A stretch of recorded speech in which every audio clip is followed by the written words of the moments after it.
हरिपुर गांव में रहने वाले दो दोस्त मोहन और दिनेश मजदूरी का काम करते थे।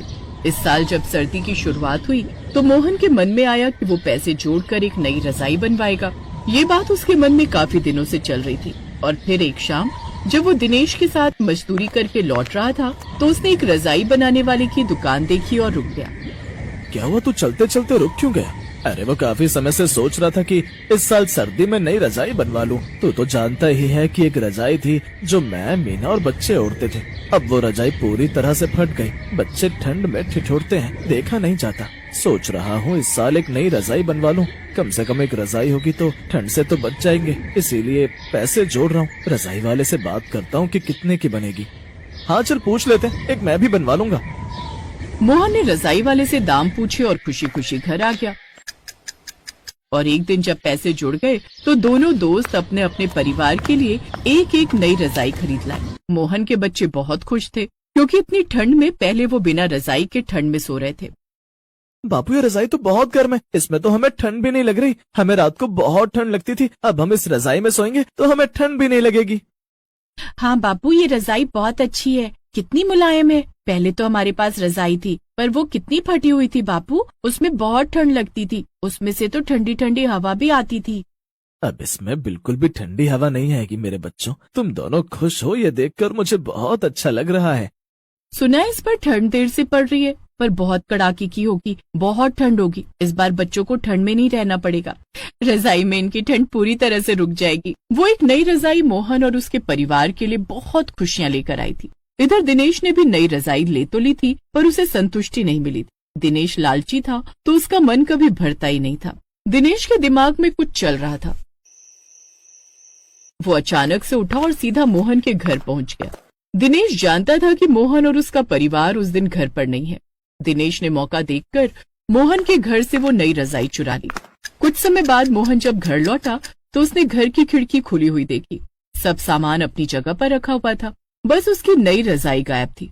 मोहन हैरान हो गया। हे भगवान, ऐसे रजाई कहाँ गायब हो गई? पूरे घर में ढूंढ लिया, कहीं भी रजाई नहीं है। जाते समय खिड़की खुली छोड़ गए हम, क्या भरोसा कौन चोर चुरा कर ले गया। अरे मीना, अगर चोर घर में घुसता तो रजाई के साथ और सामान जो रखा है वो भी तो चुराता। इतने पैसे जोड़कर मैंने रजाई बनवाई थी कि सर्दी बच्चों को ठंड से बचा लेंगे। अब तो मुझे कितने ही दिन पैसे कमाने में लग जाएंगे। उस रात ठंड बहुत ज्यादा थी। मोहन ये सब सहन नहीं कर पा रहा था। वो आंगन में आकर बैठ गया और फूट फूट कर रोने लगा। क्या करूं, इतने पैसे कहां से लाऊंगा? नई रजाई खरीदने के लिए बहुत पैसों की जरूरत है।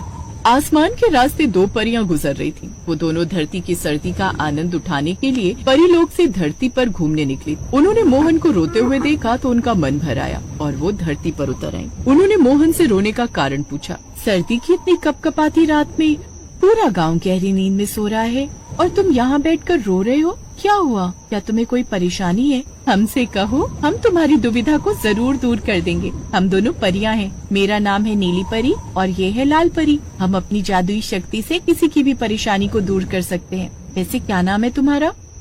मेरा नाम मोहन है। मैंने पैसे जोड़कर एक नई रजाई बनवाई थी पर मेरे घर में मेरी रजाई गायब हो गई। न जाने कहाँ खो गई। मेरे बच्चे और पत्नी ठंड में जमीन पर बिना रजाई के सो रहे हैं। उन्हें ठंड में ऐसे सोया देखकर मुझे नींद भला कहाँ आने वाली है। इसीलिए मैं बहुत परेशान हूँ। बस इतनी सी बात, हम अभी अपनी जादुई छड़ी से तुम्हें रजाई दे देते हैं। हमें लगता है फिर तुम्हारी परेशानी दूर हो जाएगी। हाँ, फिर मुझे कोई परेशानी नहीं होगी। जादुई छड़ी घूम जा, सोने की रजाई सामने ला। नीली परी जैसे ही जादुई छड़ी घुमाती है तभी वहाँ पर एक सोने की रजाई आ जाती है। ये सब देखकर मोहन चौंक जाता है। ये लो मोहन, सोने की रजाई। अब तो तुम्हारी परेशानी दूर हो गई ना? हमने तुम्हें सोने की रजाई दे दी। नहीं नहीं, मुझे सोने की रजाई नहीं चाहिए। मेरी रजाई तो बहुत साधारण थी जो ठंड को रोकती थी। ये सोने की रजाई मेरी ठंड नहीं रोक सकती। ये तो बहुत कीमती भी है। मैंने तो 1200 रुपए की रुई की रजाई बनवाई थी। आप मुझे वो रुई की रजाई दे दो। ये रजाई आप वापस ले लो। मोहन की बातें सुनकर दोनों परियां मुस्कुराने लगीं। वो देख रही थी कि मोहन कितना ईमानदार होने के साथ साथ कितना भोला भाला भी है। मोहन की जगह कोई और होता तो सोने की रजाई देखकर मन में लालच ले आता और उस सोने से न जाने कितनी रजाई खरीद लेता, पर मोहन ने ऐसा नहीं किया। मोहन की सी बात को देखते हुए परियों ने वो सोने की रजाई मोहन को उपहार में दे दी। मोहन, तुम तुम बहुत ईमानदार हो, इसलिए हम तुम्हें ये ईमानदारी का इनाम दे रहे हैं। ये सोने की रजाई आज से तुम्हारी है। इस सोने की रजाई को बेचकर तुम नया व्यापार शुरू कर सकते हो और धनराशि से बहुत सी गर्म रजाई और गर्म कपड़े भी खरीद सकते हो। तुम्हारी ठंड भी दूर हो जाएगी। लाल परी, नील परी, मेरी और मेरे परिवार की ठंड दूर होने के साथ साथ मैं और भी अपने जैसे जरूरतमंद लोगों को रजाई बांटूंगा, ताकि इस गांव का कोई भी गरीब परिवार ठंड में न ठिठुरे। मैं चाहता हूँ मैं सबकी मदद करूँ, जैसे आपने मेरी मदद की है। मोहन, तुम्हारी इसी अच्छे स्वभाव को देखते हुए ही हमने तुम्हारी मदद की है। ये लो, सोने की रजाई को बेचकर अपने साथ साथ और भी परिवारों के जीवन में खुशियाँ ले आओ। मोहन को सोने की रजाई देकर लाल परी और नीली परी लोग वापस उड़ जाती हैं। सोने की रजाई देखकर मीना और बच्चे भी बहुत खुश होते हैं। अगले दिन मोहन शहर जाकर सोने की रजाई को बेच देता है और जो पैसे मिलते हैं उनसे वो अपने जीवन में तो खुशियाँ लाता ही है, साथ ही साथ वो गांव के और भी गरीब परिवारों के जीवन को खुशहाल बना देता है।